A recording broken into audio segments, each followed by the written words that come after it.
Know Thyself, written by Shem L.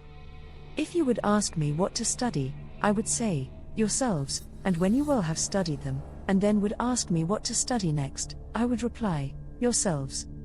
The Circle 7, Chapter 3, Verse 14. When it comes to the subject of esoteric religion, many people have heard of it via literature, movies, and/or television. However, very few people actually know what esotericism is. The reason for that is found within the very etymology of the word esoteric. The term esoteric comes from the Greek language. The word most likely originates either from the comparative sigma tau epsilon rho omicron sigma, esoteros, inner, or from the adjective sigma omega tau epsilon rho iota kappa sigma, esoterikos, pertaining to the innermost, both compounds of sigma omega, eso, meaning within, thus pertaining to mysticism.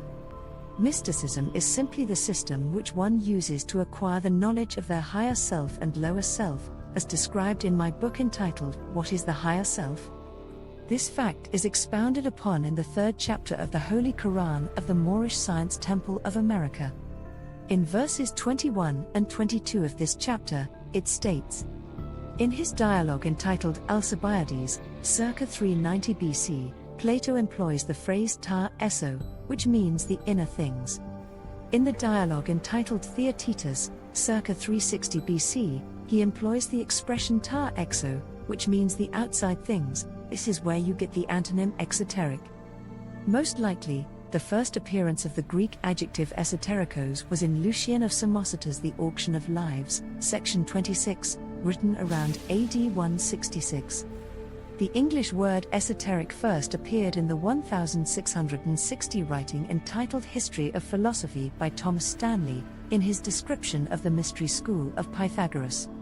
The Pythagoreans were separated into exoteric, under training, and esoteric, admitted into the inner circle.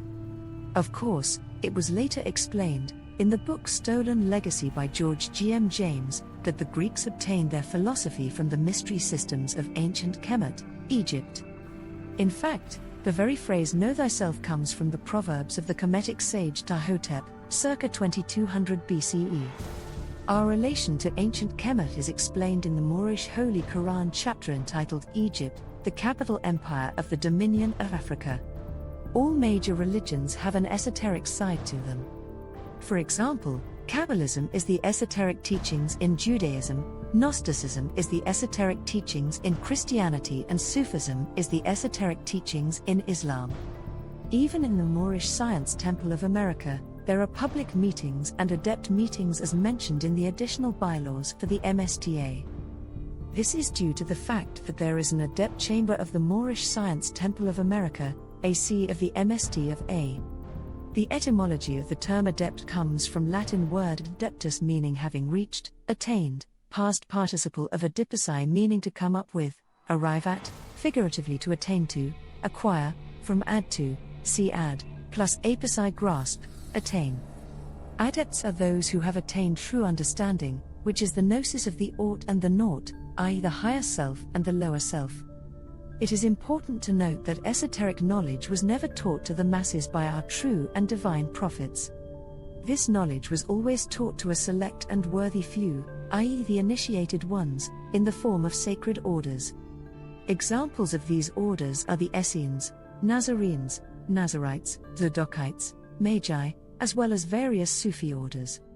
Each order practiced strict disciplines, i.e. used the tools in the workshop of the mind, in order to build the temple of perfected man. Man know thyself.